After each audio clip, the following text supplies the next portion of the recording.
Hello, my name is Julia Borodkin, and I've chosen to do my video essay on Ollie Lambert. Ollie Lambert has a wide range of film subjects. He's a UK film director.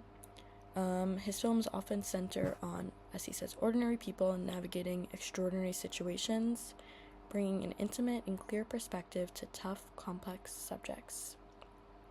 His work spans a very wide range of topics, from conflict and war to very intricate family dynamics, always maintaining a strong sense of realism. He has created documentaries for a wide range of networks like the BBC, Netflix, Channel 4, and Sky, each producing deeply personal films that really highlight resilience in the struggle of groups overcoming adversity. His storytelling approach has earned him many awards, such as BAFTAs and Emmys, especially for Syria Across the Lines. This has really solidified his reputation as a filmmaker, and he combines some journalistic depth into his storytelling as well. The first documentary that I'll be discussing is one of his most recent, which came out in 2025 on Hulu and Disney+. This is The Devil in the Family, The Fall of Ruby Franke. This documentary follows the rise and fall of famous YouTube vlogger Ruby Franke. She built an online persona very centered around parenting and her family, but was later exposed for abusing her children off camera. Through archival footage from her YouTube videos, this film really contrasts the idealized image she presented with the disturbing reality behind the scenes. Ollie in this film featured a local therapist, and he provided an expert insight into the psychological aspects of her behavior. In addition, the documentary also explores her ties to the Mormon Church, kind of examining how she was perceived within the faith and comparing it to the abuse she inflicted. Lambert also ensures that the story is being told ethically. He does so by blurring and censoring the children's identities to protect their privacy since they're so young. The narrative is also carefully driven by crafted interviews, which are reinforced by archival videos from the family's vlogging days, which offer a very deep and nuanced look into this case. I've also chosen a scene to analyze further, so here is that scene. But we did see changes in the kids accumulating. Hey, and Chad today are being terrible. You can use their faces as B-roll. The whole reason here is because of our job.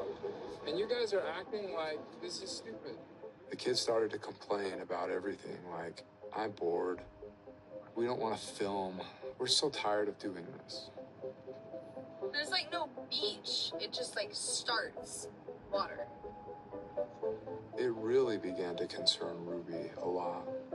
She would describe it as they were losing their light.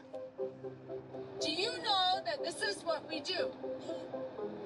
And everyone gets $10 for a video that they help with. Do you want $10? In this scene, the documentary is using music to heighten the tension and unease. Ollie's chose this music as it really emphasizes the growing severity of the issues at hand, with intense music.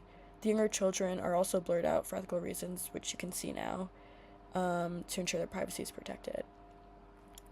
As the father explains the wrongdoings of the family, the camera is slowly zooming in on him, reinforcing the weight of his words.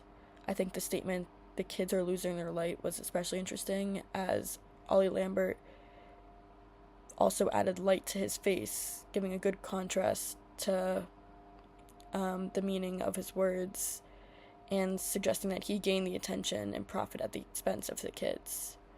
We can also see archival footage in this clip from past Franke family videos, and it really highlights the lack of care for the children, revealing how they were used primarily to drive the channel's success. And as the exploitation is now being exposed, the reluctance to participate in the videos is seen in a new light, underscoring their loss of agency and the long due reckoning of their mistreatment. The next film I will be discussing is Abused, The Untold Story. This was for the BBC and came out in 2016. This film by Ollie Lambert is a feature-length documentary, and it really explores the dramatic unfolding of the Jimmy Savile revelations and their impact on families and the society's understanding of child sexual abuse. Through interviews, archival footage, and some narration, this film really provides a structured and interesting account of how the truth came to light. Lambert gives a platform to survivors, allowing them to share their stories while also interviewing some BBC journalists who were important and played a key role in exposing Savile.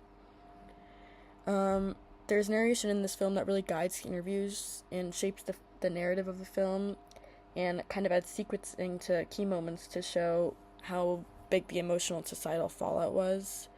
It really delves into why many victims remained silent for so long, the lasting effects of the abuse on the relationships, and how the broader implications for those around them. This documentary also includes voiceovers from those who doubted or opposed the victims from some radio shows, which really highlighted the ongoing struggle for justice and recognition in the wake of such revelations, and added some contrast to the content. The next documentary by Ollie Lambert I'll be discussing is My Child, the Rioter, which was for the BBC in 2012. This examines the aftermath of the 2011 riots in London, which the Prime Minister at the time, David Cameron, claimed were due to the poor parenting and blamed the children's actions on that. Instead, Ollie Lambert revealed from this documentary a far more complex reality. Through these intimate interviews, parents and their rioting children sat down, sometimes with their kids, sometimes without, and reflected on what happened and why. These stories provided a really powerful insight into the domestic backgrounds that shaped these riots. Archival footage is woven throughout of the riots, and we can hear a voice also questioning and guiding these interviews, sometimes pushing families to confront uncomfortable truths. It also highlights the ongoing relationships between the parents and their children, showing that while many of the kids do express guilt, others still remain defiant, one even stating that he would riot again if given the chance, and his parents agreeing that if they weren't too old, they would also join in. By structuring the documentary, he was able to contrast many different families, such as Lay's and Ryan's. It really painted a nuanced picture of the riot's root causes. The questioning in it really provoked tension and exposed the raw emotion and divisions within these families.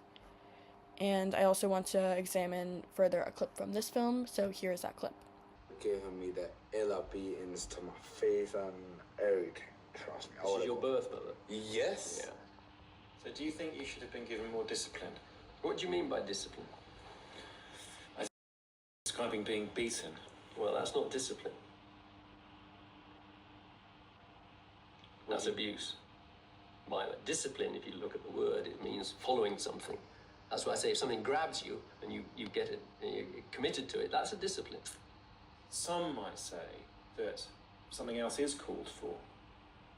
I mean, how successful has your parenting been? Well, what do they think is called for? I think you're right. Something else is called for. I would not blame my parents for how I've become. I would say the streets, secondary school is the main reason why I've become what I am.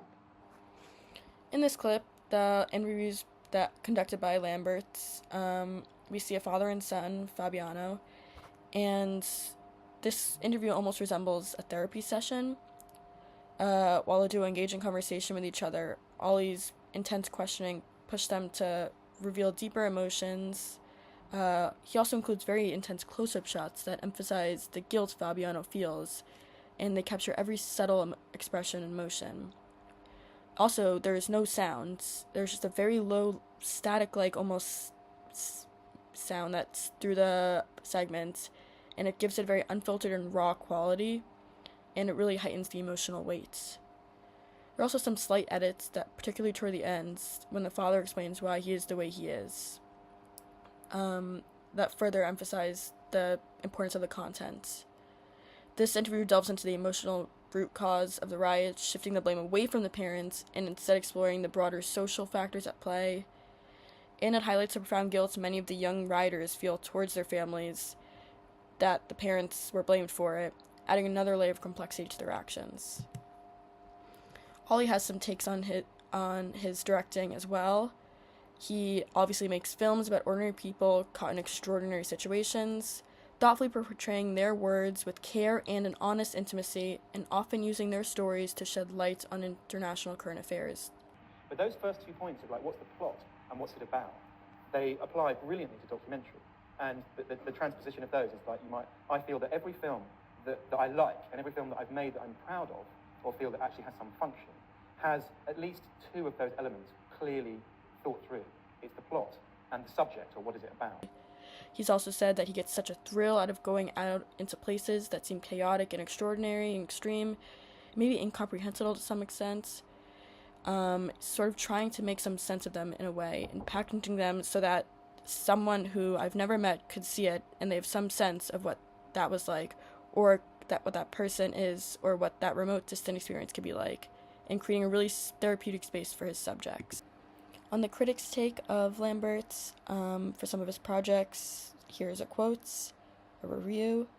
There are a lot of disturbing details here, and the director, Ollie Lambert, manages the scope of the story well, while still acknowledging its larger context. From the New York Times, Ollie Lambert is one of the most talented documentary filmmakers working in British television. Again, this is from The Times.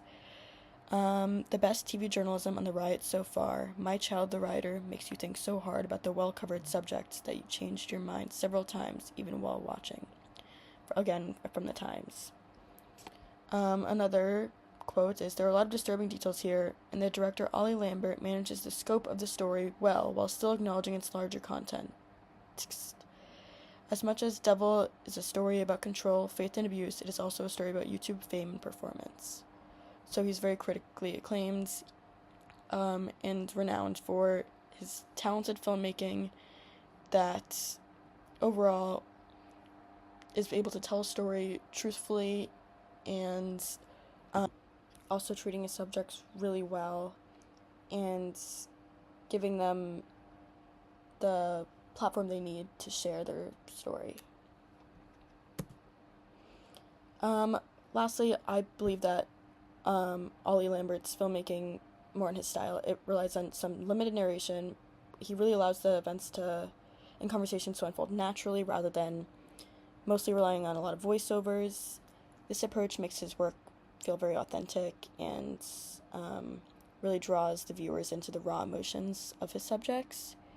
They also often have a very deep emotional core, using carefully selected archival footage to often provide context and contrast different situations while reinforcing the themes of his storytelling. He also has a very unique ability to bring out emotions of his subjects without crossing into exploitation. He creates a very intimate but also respectful portrayal of his subjects' experiences. Overall, this approach results in a very deeply immersive set of documentaries that resonate on both a personal and societal level. Thank you so much for watching.